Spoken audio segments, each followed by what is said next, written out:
आज तक आपने सुना होगा कि इब्लीस हमेशा इंसान को इबादत से गुमराह करने की कोशिश करता है, मगर आज की यह कहानी इतनी अजीब है कि इसे सुनकर आप हैरत में पड़ जाएंगे। एक शख्स अंधेरी रात में नमाज अदा करने के लिए अपने घर से निकला। रास्ता बहुत अंधेरा था और चलते हुए उसे ठोकर लग गई। वह मुंह के बल गिर पड़ा और कीचड़ से लथपथ हो गया। गंदे कपड़े देखकर वह वापस घर लौटा, लिबास बदला और फिर से मस्जिद की ओर रवाना हुआ। अभी कुछ ही कदम चला था कि उसे दोबारा ठोकर लगी और वह फिर गिर पड़ा, मगर उसकी हिम्मत कम न हुई।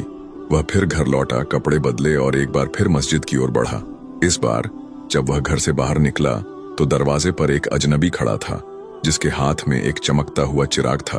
अजनबी चुपचाप उसके आगे आगे मस्जिद की तरफ चल पड़ा। चिराग की रोशनी में इस बार रास्ता साफ नजर आ रहा था और वह बिना किसी मुश्किल के मस्जिद पहुंच गया।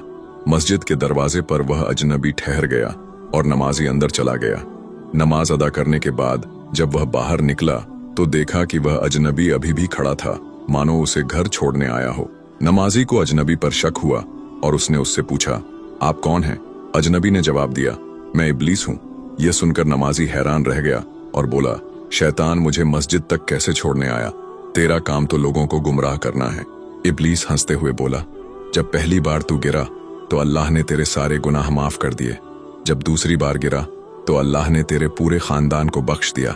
मुझे डर था कि अगर तू तीसरी बार गिरा तो अल्लाह पूरे गांव को बख्श देगा, इसलिए मैं चिराग लेकर आया ताकि तू बिना गिरे मस्जिद पहुंच जाए। यह सुनकर नमाजी की आंखों में आंसू आ गए। उसने सजदे में गिरकर अल्लाह का शुक्र अदा किया कि उसकी मेहनत और नियत को अल्लाह ने कबूल कर लिया।